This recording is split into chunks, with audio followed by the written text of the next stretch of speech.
जय जगन्नाथ। तो आज टॉपिक लिपन आर्ट रो बेसिक कौन कौन सब जिनस दरकार हो। तो प्रथम तो आमर गोटे एमडीएफ बोर्ड दरकार हो। सेकेंड रे आमर स्केल कंपास पेंसिल रबर दरकार हो।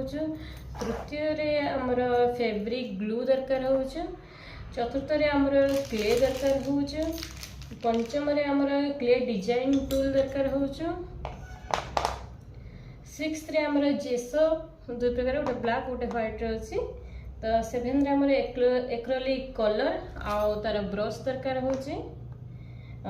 एट रे आमर लिपन आर्ट टूल सब दरकार हो। नाइन रे आमर डिफरेंट साइज मिरर दरकार हो।